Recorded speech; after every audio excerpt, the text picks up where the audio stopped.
Programme ہمارے مہمان کے ساتھ ذکیہ غزل حاضر ہیں، سلام قبول کیجیے۔ ناظرین، پروگرام ہمارے مہمان میں ہم وقتاً فوقتاً آپ کی ملاقات اپنی کمیونٹی کے شاعروں سے، ادیبوں سے اور مختلف فیلڈ میں کام کرنے والوں سے وقتاً فوقتاً کرواتے رہتے ہیں، جو اپنی اپنی سطح پر نمایاں کام انجام دے رہے ہیں۔ ناظم الدین مقبول صاحب ہماری کمیونٹی کی ایک واقعی مقبول شخصیت ہیں۔ انہوں نے اپنے نام کے ساتھ مقبول ایسے ہی نہیں لگایا، وہ واقعی مقبول شخصیت ہیں، بہت ساری خوبیوں کے مالک ہیں، مختلف ادبی پروگرام بھی کرتے ہیں، محفل غزل بھی کبھی کبھی جما لیتے ہیں، اور 10 سال سے ایک بہت بڑا کام کر رہے ہیں، اردو اسکول چلا رہے ہیں۔ ہم اپنے اسٹوڈیوز میں محترم ناظم الدین مقبول کو خوش آمدید کہتے ہیں۔ شکریہ بہت بہت آپ کا۔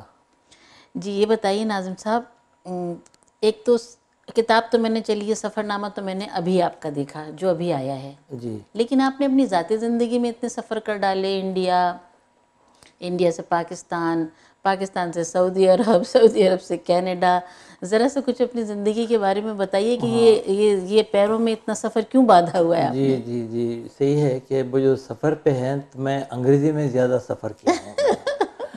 اور رہی بات ہجرت در ہجرت، تو حیدرآباد انڈیا سے نکل کے ہم پاکستان گئے 60s میں، پھر وہاں سے 28-29 سال ہمیں سعودی عرب میں سعودی عرب کام میں کرنے رہے کا موقع ملا الحمدللہ۔ تو وہ ایک ایسی جگہ نہیں تھی تو جہاں وہاں پہ کیا فیلڈ کیا تھی آپ کی؟ فیلڈ وہاں پہ اگر میں بتاؤں تو بہت ایک لمبی کہانی ہے، لیکن یہ کہ وہاں پہ ایک بہت بڑا ایک اسٹیبلشمنٹ ہے، لوگوں کو معلوم ہے، شربتلی اسٹیبلشمنٹ، اچھا جن کا کام یہ فروٹس اور فروزن میٹ کا ہے، اچھا اچھا اچھا اور اچھا بہت زبردست کام ہے۔ تو وہ کمپنی میں مجھے کام کرنے کا موقع ملا۔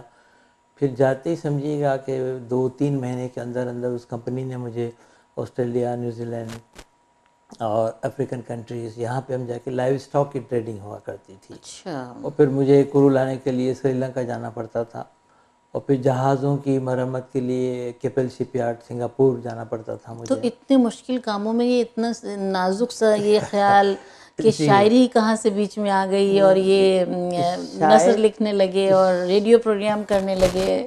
جی شاعری جو ہے میں آپ کو بتاؤں کہ میرے نانا مرحوم حضرت خواجہ قمر الدین مرحوم مقبول، وہ بہت اچھے فارسی اور اردو کے ادیب تھے، اچھا اور شاعر بھی تھے وہ، لیکن وہی بقول کسی کے وہ گھر کے کاغذوں پہ لکھا، کسی ہاں مجلے میں بالکل رکھ لیا، یہ بالکل۔ تھا۔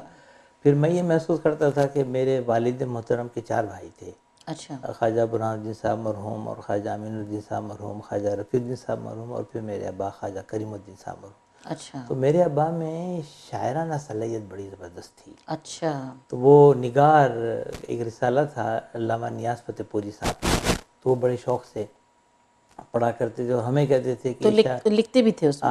نہیں لکھتے تھے، نہیں، بعد میں انہوں نے لکھنا شروع کیا تھا۔ اچھا اچھا اچھا۔ تو اس کے ابھی بھی کراچی میں میرے پاس 12 سے لے کے 14 جلدیں موجود ہیں تو والد صاحب کے وراثت کا دخل زمانے۔ ہوا جی نا جی آپ جی کی شاعری میں، جی، تو تو یہ ان کا اتنے شوق ہے یہ کچھ۔ ان کی طرف سے یہ شوق آیا۔ جی تو یہ باقی جب آپ نے سارے جو اپنے سعودی عرب کے معاملات بتائے کہ آپ نے اتنے مشکل قسم کے کام کیے، تو کبھی جب آپ کیسے وقت نکالتے تھے اپنے لیے، شاعری کرنے کا وقت کیسے نکالا آپ نے؟ بہت اچھا سوال ہے۔ آپ کو میں بتاؤں کہ شربتلی کے بعد مجھے سعودیہ کیٹرنگ ایئرپورٹ پہ کام کرنے کا موقع ملا، اچھا بہت اچھا آفر آیا تھا، تو میں نے وہ جوائن کر لیا۔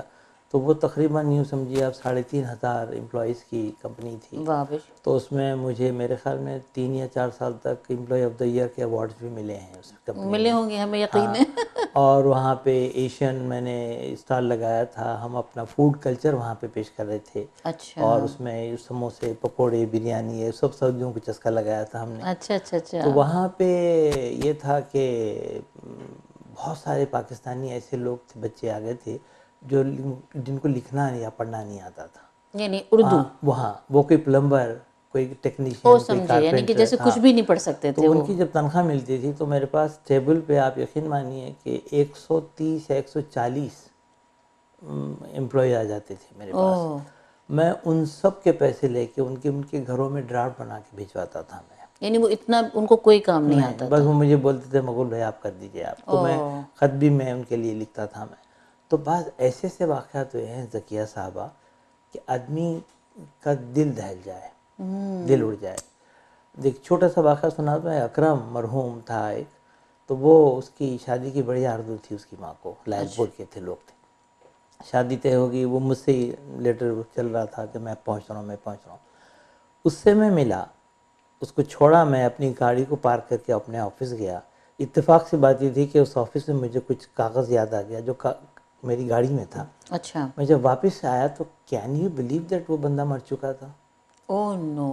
کیونکہ وہ جو ڈرلنگ کر رہے تھے تو وہ ڈرلنگ نیچے ہائی ٹینشن کیبل سے ٹچ ہو گئی وہ. او نو. تو اسی وقت وہیں پہ وہ ختم ہو گیا.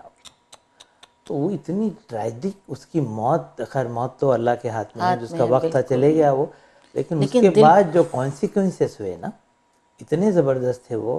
مجھے ان کی جو بہن تھی اس کی شادی کو مجھے ٹالنا نہیں چاہیے تھا. بڑی مشکل سے شادی طے ہوئی تھی. وہ لڑکا جو مرحوم ہو گیا تھا وہ بار بار مجھے بولتا تھا مقبول بھائی یہ شادی ٹلنی نہیں چاہیے میری بہن کی.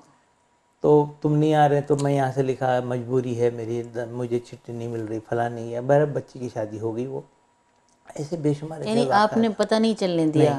بعد میں آپ دیکھیے گا پاکستان میں ایک ڈائجسٹ ہے ابھی بھی نکلتا ہے پاکیزہ کے نام سے، نہیں سوری دوشیزہ کے نام سے. تو یہ سہاں مرزا صاحب اس کو نکالا کرتے تھے جو مرحوم ہو گئے. رخسانہ مرزا ان جی کی وہ مسز تھیں. انشورنس کے جو بڑے لڑے.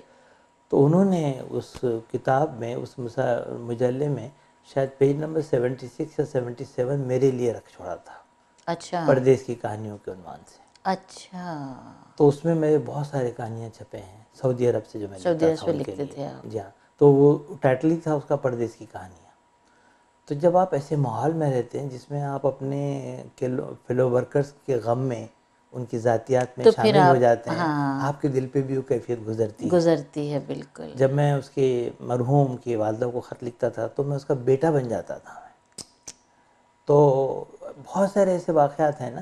تو اس میں میری شاعری شروع ہوئی. اب جیسے میں نے وہیں پہ لکھنے میں لکھا تھا کہ یہ کیسا ہے ستم اور یہ کیسے ہیں زمانے، واہ. ہم گھر سے بڑی دور ہیں اس گھر کو سجانے. کیا عمدہ ہے. واہ واہ. جی. اور پھر واقعی جو پردیس میں جی جو کچھ واقعات ہم بھی کبھی ایگزیکٹلی کبھی سنتے ہیں تو بڑے دردناک جی ہاں. واقعات ہیں. لوگوں کی زندگیاں ختم ہو جاتی بچوں ہیں کے وہاں. فیوچر بچوں کے کے لیے فیوچر لوگوں کے نے لیے. کیا. تو اس پہ بھی دیکھیے میں نے ایک بار لکھا تھا کہ اپنے بچوں کو سیاہی سے پرے رکھنے کی دھن، اپنے بچوں کو سیاہی سے پرے رکھنے کی دھن، جھانکتی سر میں سفیدی یار لے کر رہ گئے. واہ. جی. تو اس ٹائپ کی شاعری ہے میری، موضوعاتی شاعری. موضوعاتی. گل و بلبل، عشق و گلزار، اس ٹائپ کی چیزیں یعنی میں نے آپ نے نہیں لوگوں لکھا. کے دکھ کو جی محسوس کر کے جی لکھنا شروع جی. کیا. اب بڑی بات ہے. ایک دلچسپ واقعہ بتاتا ہوں آپ کو جلدی سے کہ ایک امپلائی تھے، ان کی منگنی کسی اچھی جگہ پہ طے ہو گئی، لیکن بعد میں کوئی اور بڑا اچھا پیام آ گیا تو وہ منگنی ان سے توڑ کے اس طرف چلے گئے وہ لوگ. اوہ. تو میں ایک بار آ کے مجھے کہنے لگے مقبول وہ پارٹی بدل گئی اب. میں نے کہا سیاسی پارٹی تھی؟ بولے نہیں، وہ بچی کی اب ہماری محبوبہ کی شادی کسی اور سے ہو رہی ہے. اوہ. تو اس کا خط نہیں آ رہا. مقبول بہت بے چین تھا. تو اس میں نے ایک چھوٹی سی نظم لکھی تھی جو اس میں شمع میں چھپی تھی. اچھا. تیرا پیغام نہیں، ہاں مجھے آرام نہیں. کیا؟ اچھا. جی تیرا ہاں. پیغام نہیں، ہاں مجھے آرام نہیں. وہ بہت وہ ہے اچھی سی بہر تھی وہ. تو اس ٹائپ کی ہم نے شاعری شروع کی وہاں پہ. پھر یعنی آپ کی شاعری کا محرک دوسرے لوگ بنے جی جی جن کے دکھ کو، جن کی جی تکلیفوں کو آپ نے محسوس کیا، جن کی خوشیوں کو آپ نے محسوس کیا، تو ان کے لیے لکھا. ان کے لیے بھی لکھا. پھر اپنے والد محترم کے لیے، کیونکہ میرے چھوٹے بھائی جو تھے وہ بہت زبردست تھے، بلکہ جونیئر مسٹر پاکستان کا ان کو ٹائٹل بھی ملا تھا. بہت اچھی باڈی بلڈنگ تھی وہ. اچھا اچھا. شباب کرانوی ایک صاحب تھے، فلم ساز ہیں جی جی پاکستان جی. میں. شباب کرانوی انہوں صاحب. نے اس پہ نظر پڑنے کے بعد اس کو 2-3 فلموں میں سائن بھی کر لیا تھا. اچھا. ہاں.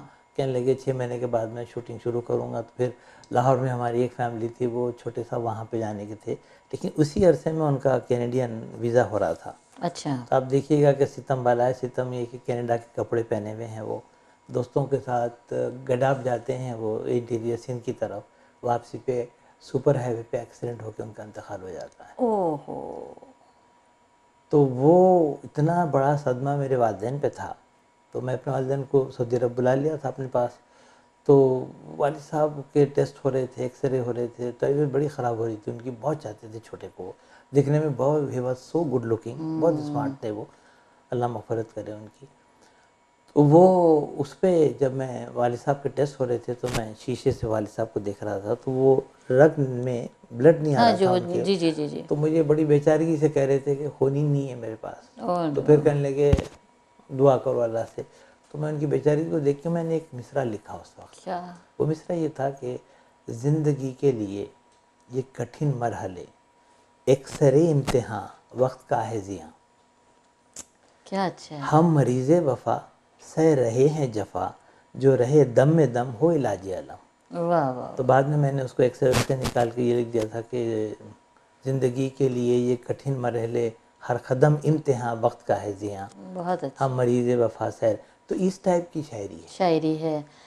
لیکن میں نے اب مجھے اندازہ ہو رہا ہے آپ سے بات کر کے کہ یہ جو یہاں پر بھی آپ ہر ایک کی مدد کرنے کے لیے تیار رہتے ہیں, ہر ایک کے دکھ درد میں شریک رہتے ہیں, ہر ایک کے لیے کھڑے ہو جاتے ہیں, تو اس میں آپ کی ایک تربیت ہے اتنی لمبی جو آپ نے لوگوں کے ساتھ رہ کے گزارا بھی ان کو, اور ان کو برتا اور ان کو لکھا, ان کے دکھ کو سمجھا. تو یہ تو الحمدللہ بڑے لوگوں کے کام ہوتے اللہ ہیں کی یہ ناظم اللہ بھائی. کی توفیق ہے. کیونکہ دیکھیے دوسروں کے دکھ درد کو اپنا محسوس کرنا ہر انسان کے بس کا کام نہیں ہوتا ہے. دیکھیے کبھی دوسروں کے دکھ درد میں آپ کے ساتھ ایسے واقعات بھی ہو جاتے ہیں کہ اب دیکھیے آپ کے چھوٹا سا ایک واقعہ سناتا ہوں, بڑا متاثر کن واقعہ جی ہے ہم یہ سنتے بھی. ہیں, ہم ایک چھوٹا سا بریک لے کے پھر آپ ٹھیک. سے واقعہ سنتے ہیں.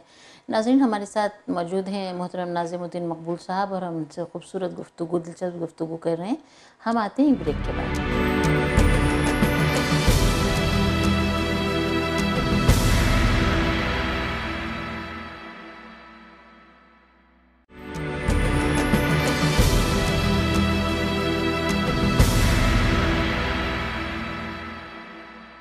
ناظرین ہمارے اسٹوڈیوز میں ہمارے مہمان ہیں آج محترم ناظم الدین مقبول صاحب. پروگرام میں بریک میں جانے سے پہلے ہم ان سے گفتگو کر رہے تھے. آئیے گفتگو کا سلسلہ وہیں سے جوڑتے ہیں جہاں سے منقطع ہوا تھا. جی ناظم بھائی, آپ کوئی واقعہ ہمیں سنا رہے تھے. پہلی بات ہے کہ آپ کو ایک شعر سناؤں گا, وہ شعر سے میری طبیعت کی ترجمانی بھی ہو جائے گی. جی ضرور. یہ ہے کہ میرے نصیب کے موسم نہ دے مگر معبود, میرے نصیب کے موسم نہ دے مگر معبود, میرے مزاج کے منظر مجھے عطا کر دے. واہ واہ واہ, بہت عمدہ شعر ہے. میرے وہ مزاج کی منظر مجھے عطا کر دے. واہ واہ واہ. شکریہ. اب دیکھیے کہ وہ جو واقعہ بتا رہا ہوں آپ کو یاد ہوگا کہ حرم شریف اسلامی تاریخ کا یہ بدترین واقعہ ہے. اچھا. جبکہ مرتد حضرات نے حرم شریف میں صبح صبح فجر کی نماز پہ حملہ بولا تھا, اس میں آن دا اسپاٹ 370 کے اوپر لوگ ہلاک ہوئے تھے. ہلاک ہو گئے تھے. اور وہ حتیم کی دیوار پہ چڑھ کے وہ کیا نام تھا اس کا, الحجیم شاید, اس نے فائرنگ کی تھی. وہ یکم محرم کا واقعہ ہے. اچھا. میری یہ عادت تھی کہ میں 31 میں نے ذی الحج پہ میں عمرے کے لیے چلا جاتا تھا. اچھا. رات بھر وہاں گزار کے, جیسے ہیپی نیو ایئر کرتے ہیں آپ یہاں پہ, تو یکم محرم کا میں عمرہ کر کے فجر کی نماز پڑھ کے پھر میں گھر کو آتا تھا. میں اچھا. یہ میرا روٹین تھا. اچھا, جب تک وہاں رہے آپ. جی الحمدللہ. تو وہ ایک میرے خالہ زاد بھائی کراچی سے اسی رات آئے. اچھا. تو میں نے ان کو کہا کہ دیکھیے میں آپ کو ہر چیز لکھ کے دے دیتا ہوں, آپ کے پاس پیسے بھی رہیں گے, پتہ بھی رہے گا, میں عمرہ کر لے آؤں گا میں آپ کو, لیکن ہم تہجد سے پہلے نکل جائیں گے, تہجد تک نکلیں گے. کیوں؟ میں نے کہا دراصل ایک انڈین ہے بیچارہ, آج اس کی فلائٹ ہے, اس کو کوئی چھوڑنے والا نہیں ہے, بہت غریب ہے, بیوی کے ساتھ جا رہا. تو میں نے اس کو پرومس کیا ہے کہ میں آ کے تم کو ایئرپورٹ چھوڑوں گا. میں کہنے لگے یہ کیا بات ہے, جب 54,000 ملائک اترتے ہیں مکہ مکرمہ. میں نے کہا مجھے سب معلوم ہے, آپ بھی آ گئے تو آپ کو بھی ہزاروں ایسے موقع ملیں گے انشاءاللہ.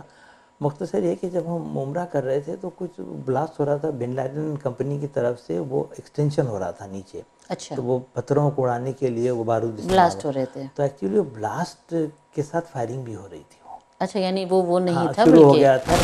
اور اس دن غیر معمولی کیا سن تھا, اور یہ میں بھول رہا ہوں, میں میرے خیال میں یہ کچھ 79 یا 80 کی بات ہے. اچھا. تو پھر اس کے بعد یہ ہوا کہ اس دن کچھ غیر معمولی طور پہ جنازے بھی بہت زیادہ آ رہے تھے حرم میں. میں نے نماز کو. میں نے 5 جنازے دیکھے. بعد میں پتہ چلا وہ جنازے نہیں تھے, وہ آرمز اینڈ ایمونیشن تھا اس میں. پوری پلاننگ کے ساتھ آئے تھے. تو خیر مختصر آپ کو بتاؤں کہ ہم عمرہ کرنے کے بعد مقام ابراہیم پہ ہم بیٹھ گئے. میں دعا کر رہا تھا میں, تو ہمارے بھائی صاحب کہنے لگے کیا اچھا منظر ہے, بس یہیں بیٹھتے ہیں. میں نے کہا وہ لڑکے کو جانا ہے انڈیا, اس کی فلائٹ مس ہو جائے گی, بہت بری بات ہے. اللہ کے بندوں کی خدمت بھی ایک بڑی بات ہے. بالکل بالکل. تو وہ جو طبیعت میں ہمارے جو ہے لوگوں کا خیال کرنا, اس کی میں بات بتا رہا ہوں. وہ بھائی بڑے ناراض ہو رہے تھے مجھ پہ, اتنے ناراض ہو رہے تھے کہ حرم شریف میں مجھ پہ غصہ کرنے لگے. یہ بھی بھول گئے کہ وہ میرے پاس آئے رہنے کے لیے, میں ان کی جاب تلاش کر رہا تھا, میں ان کے لیے بہت کچھ کر رہا تھا. خیر اب ابھی حرم شریف سے میں اپنی گاڑی سٹارٹ کر کے نکل ہی رہا ہوں, فجر کی اذان شروع ہو گئی. کہنے لگے دیکھو فجر کی اذان. میں نے راستے میں پڑھیں گے, بڑی مسجد ہیں, مختصر یہ کہ ہم بڑھ کے وہ میں ان کو گھر پہ اتار کے میں اس لڑکی کو ایئرپورٹ اتار کے گیا. مجھے نہیں معلوم پیچھے کیا ہوا. تو اس وقت یہ ہوا کہ جیسی فجر کی نماز ختم ہوئی وہ فائرنگ شروع ہو گئی. اور وہ مقام ابراہیم کے پاس جو لوگ بیٹھے تھے وہی زیادہ مرے, اور جبکہ میں وہیں بیٹھا تھا. میں آپ بھی ان کے ساتھ وہیں بیٹھے ہوئے تھے؟ وہیں بیٹھا تھا میں. تو میں جب آفس گیا تو ہمارے ایک مینیجر تھے عبدالرحمن خطابی صاحب, مرحوم, بہت بہترین, بہت مجھے چاہتے تھے وہ. تو بار بار آ رہے ہیں. تو میرے برابر ایک سعودی بیٹھتا تھا, اس کا نام مقبول دہرانی تھا. میں مقبول تھا, وہ مقبل تھا, اور ایک علی باغفر اس کے برابر. میں نے کہا فین مقبول کہاں ہے؟ کہنے لگے آپ سے تو پوچھ کے گئے, وہ عمرے کے لیے گئے, پتہ نہیں کیا ہو گیا اس کو, کیوں گیا عمرے کو آج. وہ لوگ دونوں پریشان ہو گئے کہ اتنا کیوں پریشان ہے مقبول کے لیے. میں کچھ 8:45 بجے جب میں دفتر میں انٹر ہوا میں, تو وہ اپنے آفس کے شیشے سے مجھے دیکھ کے فوری, یقین مانیے آندھی طوفان کی طرح باہر آیا, آ کے مجھے دونوں شانوں سے پکڑ کے کھینچا, کہاں تھے تم؟ تو میں نے کہا میں تو پوچھ کے گیا تھا آپ سے, میں حرم شریف میں تھا, وہ بچے کو چھوڑ کے آ گیا میں. حرم شریف میں کب تک تھے تم؟ میں دل میں سوچا یہ کیوں ایسے سوالات کر رہا ہے پرسنل. میں نے کہا میں تہجد کے بعد فوری نکل گیا. فوری جیسے سنا نکل گیا, میری پیشانی کو یہاں پیار, او اللہ سلامات سلامات سلامت رہو تم, دعا دینے لگا. میں نے کہا کیا ہوا, کیا خیریت؟ بولے نہیں معلوم, ہاتھ پکڑ کر لیا کہ میں نے لگا ایسے فائرنگ ہو رہی ہے, ابھی بھی ملٹری جا رہی ہے. تو وہ سب سے پھر تھوڑی دیر کے بعد وہ بھائی کا فون آیا. بھائی صاحب نیچے دکان پہ جا کے پیسے دے کے فون کرے مجھے, کہنے لگے تم کو میں نے اتنی سنا, اتنا ناراض تمہاری ہوا, وجہ سے میری جان دیکھیے کتنا بڑی بات ہے. آپ دیکھیے کہ اللہ تعالیٰ جو ہے کوئی نہ کوئی سبب پیدا کر دیتا ہے. جی آپ کی زندگی تو واقعی ایسی ہے کہ انسان سنتا چلا جائے, اتنی دلچسپ اور اتنی عمدہ باتیں آپ کر رہے ہیں واقعی. یہ بتائیے ناظم بھائی کہ آپ نے اردو اسکول کا ارادہ کیا یہاں 10 سال پہلے, اور اتنا بخیر و خوبی اس کو چلا رہے ہیں آج تک, تو اس کے پیچھے کیا محرک تھا؟ مطلب آپ نے کیوں شروع کیا, یا آپ نے کیوں ضرورت محسوس کی؟ ورنہ دیکھیے یہاں تو اتنے لوگ 40 سال سے یہاں رہ رہے ہیں, بقول لوگوں کے کہ اردو کی خدمت بھی کر رہے ہیں وہ, لیکن جو خدمت آپ نے کی اصل میں خدمت تو وہ ہے. تو آپ اس کے بارے میں ہمارے ناظرین کو ذرا اپنی زبانی کچھ بتائیے. آپ دیکھیے گا کہ جب میں سعودی عرب میں تھا تو ہمارے پاس کمپنی میں بامبے مہاراشٹر کے کچھ بچے تھے, ان کی تعداد بھی 40-50 کے اوپر تھی. اچھا. اور ان کو آپ کو یہ جیسے شیو سینا کے لوگ بولتے ہیں نا, بول سکتے ہیں آپ, بہت ہی کٹر قسم کے. اچھا. ان کو میں نے اردو پڑھا دی, ان کو. اچھا. کیونکہ اس زمانے میں ایک فلم آئی تھی, اس کا نام تھا شاید عاشقی, اس کے گانے بڑے خوبصورت تھے. اچھا. تو لوگ بولتے تھے مقبول صاحب بڑی زبردست شاعری ہے, کیا لینگویج ہے. میں نے کہا تم بھی سیکھ جاؤ, تم تو بامبے میں رہتے ہیں, کل کے دن ہو سکتا ہے تم کو ہی موقع مل جائے.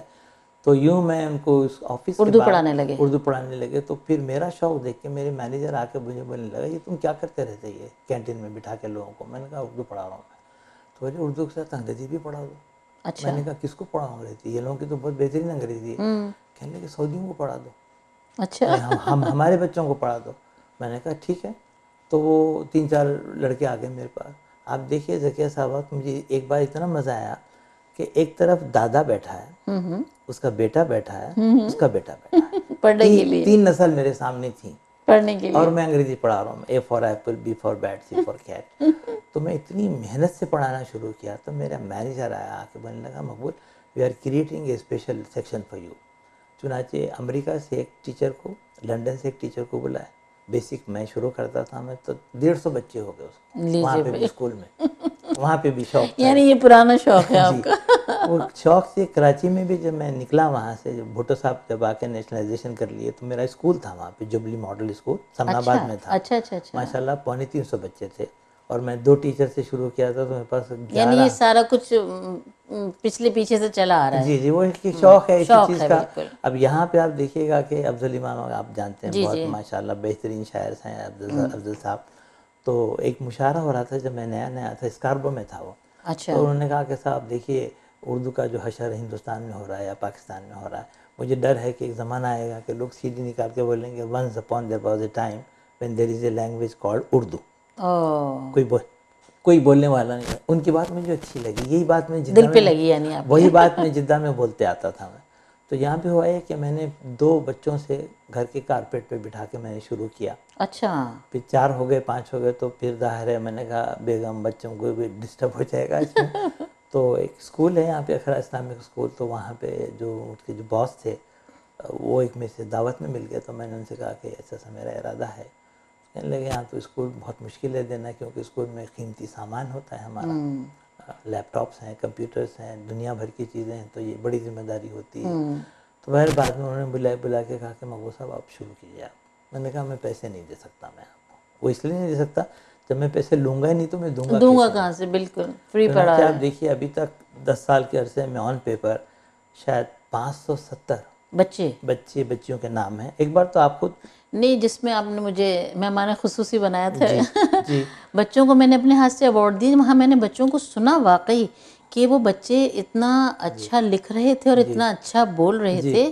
حیران کن بات ہے یہ کہ ان کے پیرنٹس جو ہیں وہ تو انگریزی میں بات کر رہے ہیں اور آپ سے بچے جو ہیں وہ اردو سیکھ رہے اکثر ہیں. آپ نے دیکھا ہوگا میں مشاعروں کے درمیان اکثر کچھ باتیں کر جاتا ہوں. میں نے کہا ماؤں سے خاص طور پہ کہ خدا کے لیے ان بچوں سے انگریزی میں بات کر کے ان کی انگریزی نہیں خراب انگریزی کرنا. مت خراب کرے. وہ تو انگریزی ہم سے اچھی بولتے ہیں, آپ بالکل اردو میں بات کر کے سیدھے سے اردو پڑھا دیجیے آپ. بالکل تو بالکل. مجھے ایک گونا نہیں, کو یہ بات اطمینان. واقعی آپ کی ناظم صاحب بہت اچھی ہے کہ دیکھیے انگریزی تو بچہ سیکھ ہی رہا ہے, بول ہی رہا ہے, وہ تو اس منظر نامے میں رہ رہا ہے جہاں انگریزی کے بغیر گزارا نہیں ہے. اگر اپنی زبان سے بچھڑ گئے تو اپنی تہذیب سے بچھڑ گئے, اپنے کلچر سے بچھڑ گئے, یا بڑا نیک کام کر رہے ہیں. آپ دیکھیے اتنی بڑی شاعرہ ہیں ماشاءاللہ, آپ کا مقام ہے. جب آپ شعر پڑھتی ہیں, کوئی بھی شاعر شعر پڑھتا ہے تو وہ کیا شعر ہے کہ سلیقے سے ہواؤں میں جو خوشبو گھول لے سکتے ہیں, ابھی کچھ لوگ باقی ہیں جو اردو بول سکتے بول ہیں. لیتے ہیں, تو یہ بالکل زبان کی چاشنی ہے. تو اب چاشنی ہے. میں کوئی بڑا کام نہیں کروں, لیکن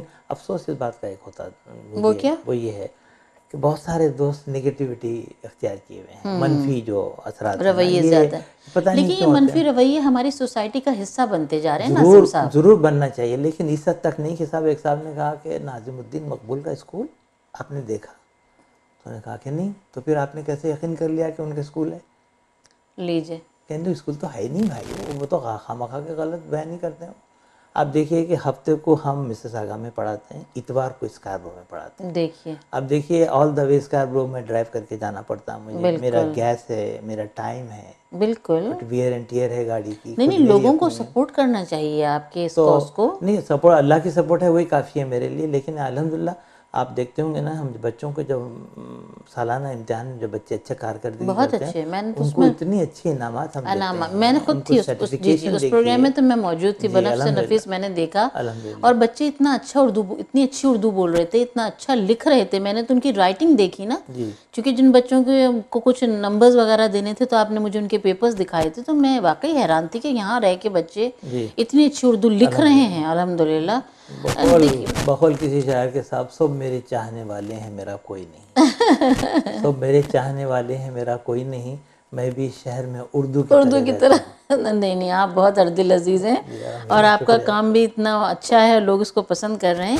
لیکن یہ جو سفر نامہ جب آپ نے لکھا تو ہم نے یہ سنا کہ ایک کانفرنس ہوئی تھی دلی میں, جی اور ان کو یقین نہیں آیا کہ آپ 10 سال سے کینیڈا میں اردو اسکول چلا رہے ہیں. جی تو اس بنیاد پر آپ کا نامینیشن ہوا کینیڈا سے دلی کی کانفرنس کے لیے. جی تو وہاں پہ کیا معاملات ہوئے, مجھے ذرا وہاں کا کچھ آنکھوں دیکھا, چونکہ ہم تو وہاں تھے نہیں. یہ کتاب خود آپ کے پاس ہے, اس یہ تو میں نے ہاں پڑھی, اس پہ میں نے لکھا جی بھی ہے. جی ہاں, وہ شائع بھی ہوا ہے آپ کا جی مضمون. تو جی اس میں نے اتنی تفصیل سے کانفرنس کے لکھی.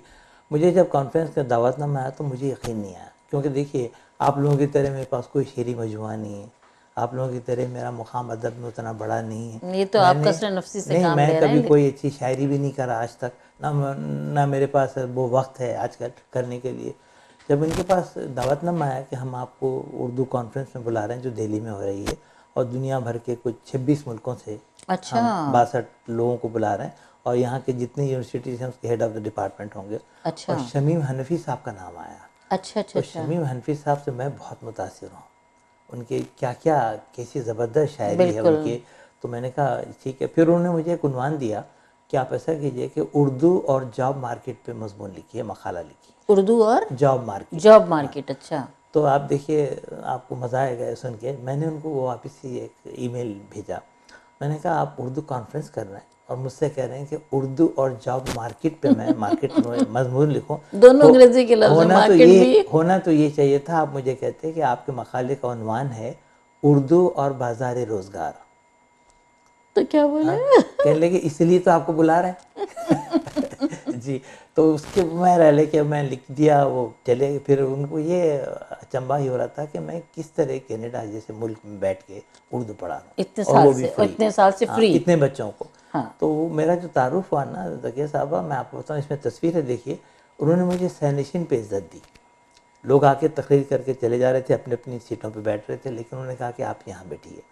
تو انہوں نے تعارف کا یہ کروایا, وہ لائیو اب بھی آ رہا تھا, میرے بچوں نے یہاں پہ بھی دیکھا تھا وہ, کہ انہوں نے کہا کہ ہم لوگ وہ ہیں جو کتابیں لکھنے والے لوگ ہیں. یہ وہ شخص ہے, یہ وہ جنونی ہے جو ان کتابوں کو پڑھنے کے لیے بچوں کو تیار کر رہے ہیں. بہت عمدہ, بہت عمدہ, تو بہت عمدہ. بڑا طالب والی وجہ میرے لیے, وہ میرے بڑے خیال فخر میں. کی بات ہے کینیڈا کے لیے, پاکستان کے لیے, ہر ایک کے لیے, جی. ہمارے لیے قلم قبیلی سے آپ کا تعلق ہے. ناظرین, ہم ناظم بھائی سے, محترم ناظم الدین مقبول صاحب سے بہت اچھی دلچسپ گفتگو کر رہے ہیں. مجھے لگ رہا ہے کہ وقت کم پڑ جائے گا اور ہم ان سے شاید اتنی گفتگو نہیں کر پائیں گے. ہم آتے ہیں چھوٹے سے بریک کے بعد.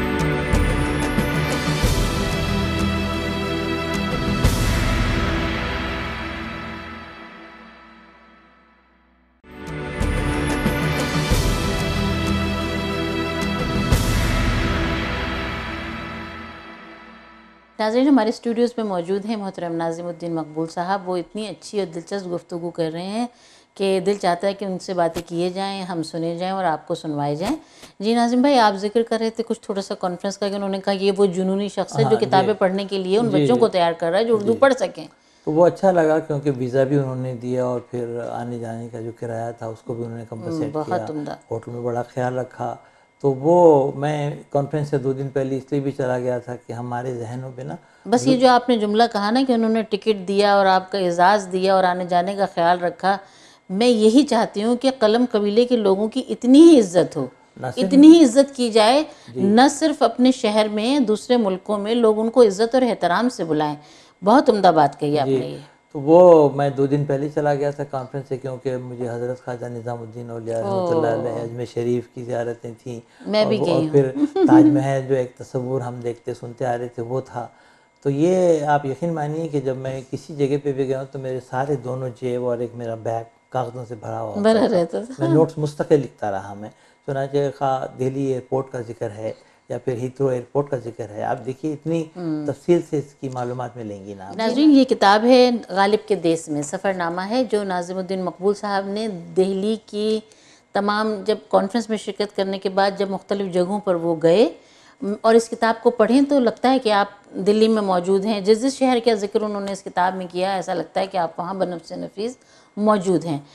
تو ناظم بھائی, آپ یہ بتائیے کہ اردو شاعری میں میڈیا کیا کردار ادا کر رہی ہے؟ آپ تو میڈیا کے پرسن بھی ہیں, ریڈیو پہ بھی پروگرام کرتے تھے, کہ الیکٹرانک میڈیا ہو چاہے پرنٹ میڈیا ہو, تو اردو ادب کی ترویج و ترقی میں یہ اس کا کیا کردار ہے, اور یہ کتنا کردار اہم ادا کر سکتا ہے جو نہیں کر پا رہا ہے؟ آپ دیکھیں کہ جب سے یہ واٹس ایپ ہے, فیس بک ہے, اور انگرام ہے, انسٹاگرام, جو بھی ہے کہہ لیں جو بھی آپ, آیا ہے, جو اس کے بعد کتابوں کا رواج ذرا کم سے کم ہوتا جا رہا ہے. بالکل.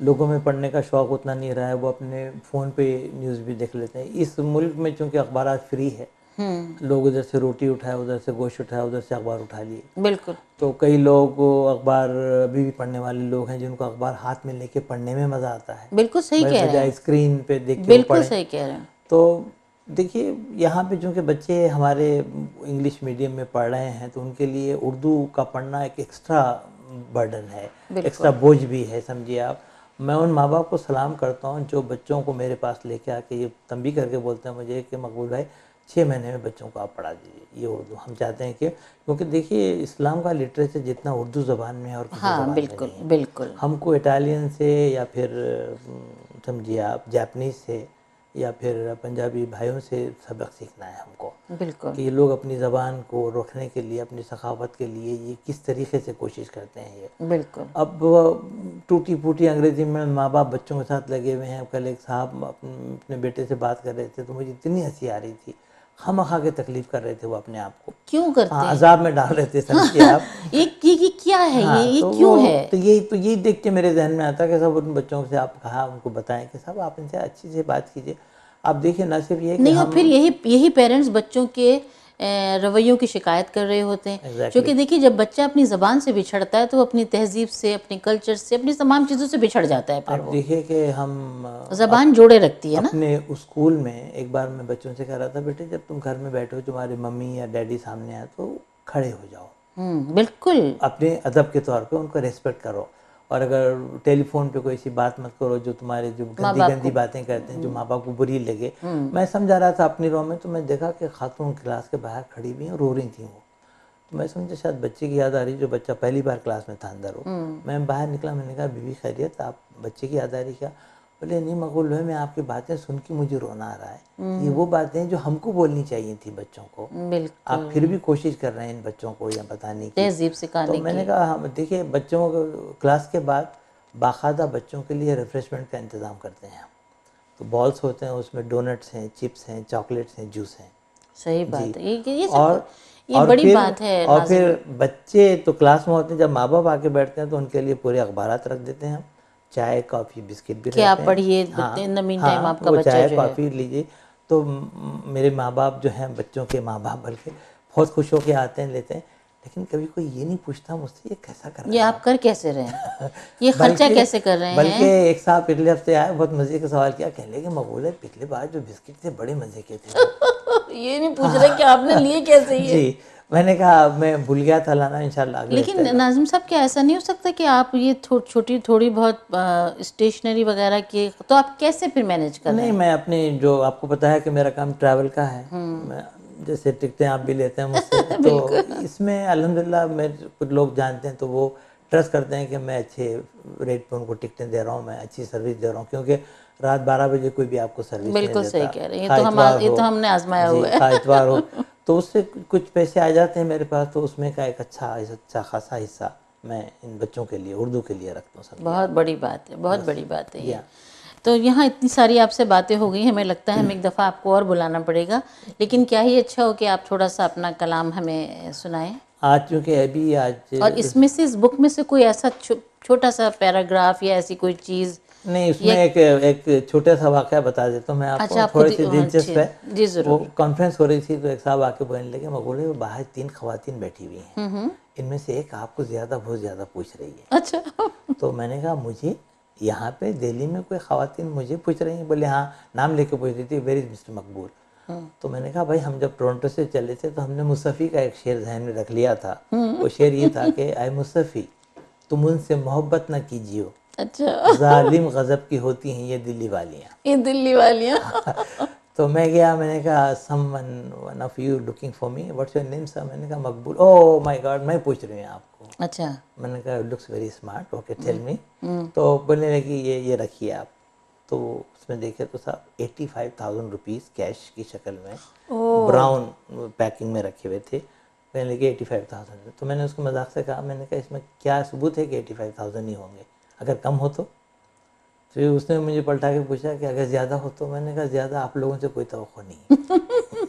تو انہوں نے وہ آپ کو اردو اسکول کے لیے دیے؟ نہیں اردو اسکول کے نہیں، وہ جو ایئر فیئر جو ہوا تھا اس کو انہوں نے کنورٹ کر اچھا کے اچھا، وہ بھی دیا کنورٹ تھا۔ کر جی ہاں۔ کے۔ تو آج چونکہ یوم آزادی ہے 17ویں، تو آپ کو بھی مبارک، اہل بالکل، وطن آپ کو کو بھی مبارک۔ بہت بہت مبارک۔ تو آپ نے کہا کچھ شعر، تو یہ ہے کہ آج کی اس مناسبت سے ایک چھوٹا سا مشورہ ہے، دعا بھی ہے کہ آؤ کہ ہم رہیں سب باہم برادرانہ، واہ، نہ ہم کشیدہ خاطر نہ کوئی شاخسانہ، کیا عمدہ ہے۔ چھٹ جائے سب دلوں سے اب یہ غبار خاطر، ایک دوسرے کے غم میں ہو سب کا دل دیوانہ۔ کیا عمدہ ہے، بہت اچھے، بہت اچھے۔ دیکھیے میں نے کہا نا، جیسے کہ میں نے جو شاعری کی ہے وہ موضوعاتی شاعری ہے، دوستوں کو متاثر ہو کے یہ دیکھیں تو، لیکن یہ دیکھیے کہ یہاں تو جولا بھی خوشامد سے ہیں منصب کے مکی، کیا اچھا ہے۔ اب خود ہی بیچ کے لگتا ہے کمانا ہے یہاں۔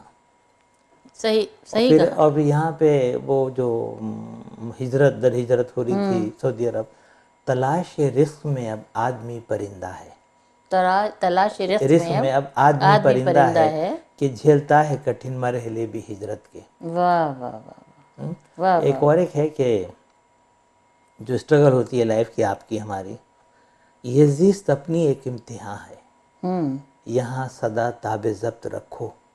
کیا اچھا ہے. سمیٹ رکھنا ہے حوصلوں کو، ابھی ہے پڑھنے نصاب کتنے. کیا اچھا ہے. ابھی ہے پڑھنے پڑھنے کے نصاب نصاب کتنے. کتنے. واہ. اور ایک تھا کہ کشمیری پہ میں نے ایک نظم لکھی تھی جو اتنی پسند کی گئی تھی جدہ میں، تو اس کا ایک شعر یاد آ گیا مجھے. ضرور. جو تخم ریزی یہاں کرو گے، جو تخم ریزی یہاں کرو گے، لہو کی فصلیں ہی اب اگیں گی. واہ واہ واہ واہ واہ. لہو کی فصلیں ہی اب یہاں اگیں گی کہ خوں کو پی کر زمیں کی مٹی بڑی ہی زرخیز ہو گئی ہے. کیا اچھی بات کہی. کہ واہ خوں واہ کو واہ. پی کر زمیں زمین کی مٹی بڑی ہی زرخیز ہو گئی ہے. اور یہ بتاؤں کہ میں آپ کو واہ کہ واہ واہ. کہ خون کو یہ پی جو کر زمین کی مٹی. بچوں کی جو اردو کی بات ہو رہی تو میں نے ایک اردو پہ ایک نظم لکھی تھی، اکثر میں سناتا ہوں بھی مشاعروں میں، آپ کے بھی مشاعرے میں شاید سنایا تھا. جی جی تو ایک بند میں چاہوں گا جی. کہ ضرور آپ کے ضرور ناظرین کی ضرور. نظر ناظرین کو کروں. سنائیے. یہ ناظرین کے لیے بھی مشورہ ہے. بالکل. گر ہو شیدا اس زباں کے، اے میرے اہل سخن، مانگتی ہے یہ زباں اخلاص کا تم سے چلن.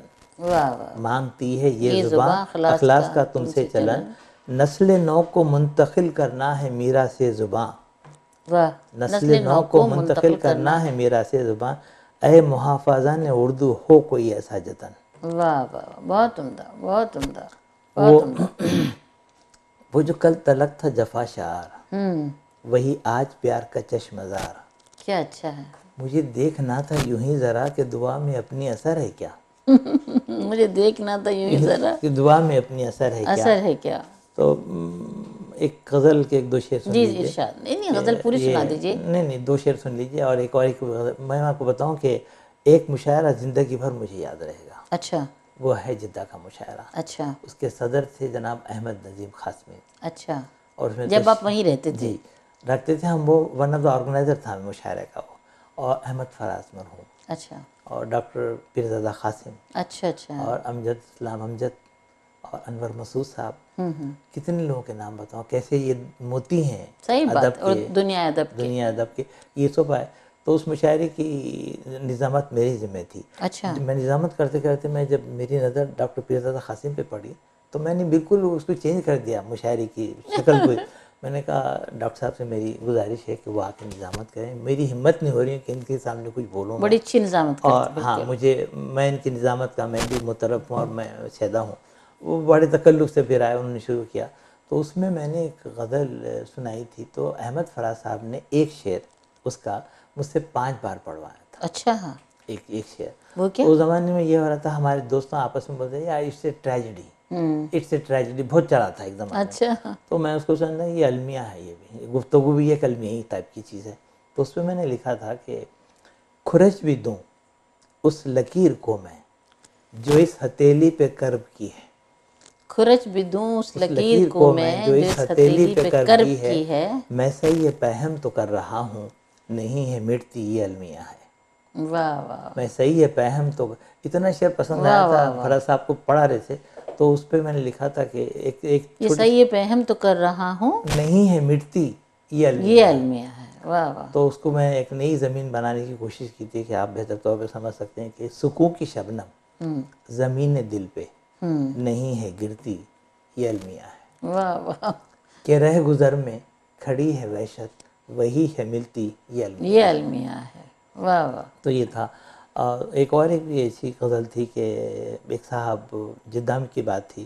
کہنے لگے کہ صاحب میری بڑی تمنا تھی مقبول بھائی، جب میں گیا تو اپنے کسی دوست سے ملوں نہیں ملی، پتہ چلا شادی ہوگی اس کی. اچھا. بڑی میری تمنا تھی. وہ اتنا لفظ بڑی تمنا بول رہے تھے بار بار. تو میں انسپائر ہو گیا ان سے. میں نے کہا کہ بڑی تمنا تھی ان سے ہوتی ادھر کی باتیں ادھر کی باتیں، اور نہ پڑھ سکے نہ وہ جان پائے نظر کی باتیں مہر کی باتیں. مہر کی باتیں. اور اس کے ایک شعر سن لیجئے کہ بہت پسند آئے گا آپ کو. یہ انحطاط ادب کا عالم جہل کی مٹی ہے گفتگو میں. کسی سے کوئی کرے تو کیسے ہنر کی باتیں گوہر کی باتیں. گوہر کی باتیں. واہ واہ واہ. کسی سے کوئی کرے تو کیسے ہنر کی باتیں. گوہر کی اور ایک باتیں. غزل کا ایک شعر آ گیا، اس پہ بڑی داد ملتی ہے مجھے تمہاری آنکھوں کا یہ تکلم بڑا ہے واضح خیال رکھنا، نازیب دیتی ہیں ان لبوں کو اگر کی باتیں مگر کی بات ہے۔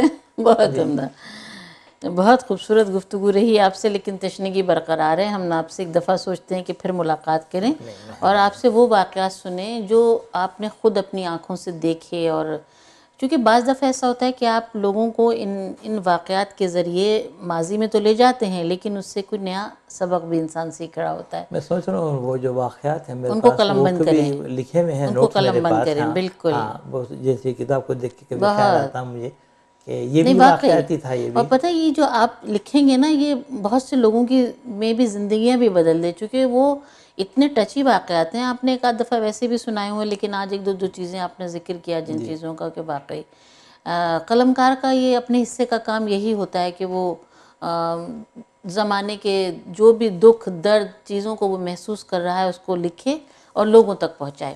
ناظرین، آج ہمارے مہمان محترم ناظم الدین مقبول صاحب سے ہم گفتگو کر رہے تھے، لیکن یہ ٹائم ہمارے پاس کم ہے اور گفتگو بہت زیادہ کر سکتے تھے ہم، چونکہ ان کی گفتگو ہوتی ہی اتنی دلچسپ ہے کہ آدمی اس میں گرفتار رہتا ہے کہ سوال در سوال نکلتے رہتے ہیں اور ہم اس میں محو ہو جاتے ہیں۔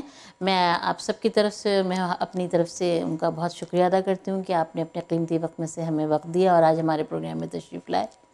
بہت بہت شکریہ آپ کا۔ ہمارا تو حساب وہی ہے کہ مصروفیت اپنی جگہ ہے، وہ بقول بھوپالی صاحب کے عمر مصروف ایک لمحہ فرصت ہوتا، واہ، میں کبھی خود کو میسر نہیں ہونے پاتا۔ ہونے پاتا، بہت بہت بہت شکریہ عمدہ، آپ کا۔ بہت عمدہ۔ ناظرین، ہمارا یہ پروگرام ہمارے مہمان آپ ہر منگل کی رات 8 بجے دیکھتے ہیں، اور یہ پروگرام ریپیٹ ہوتا ہے اتوار کو دوپہر 1 بجے اور بدھ کی دوپہر 1 بجے۔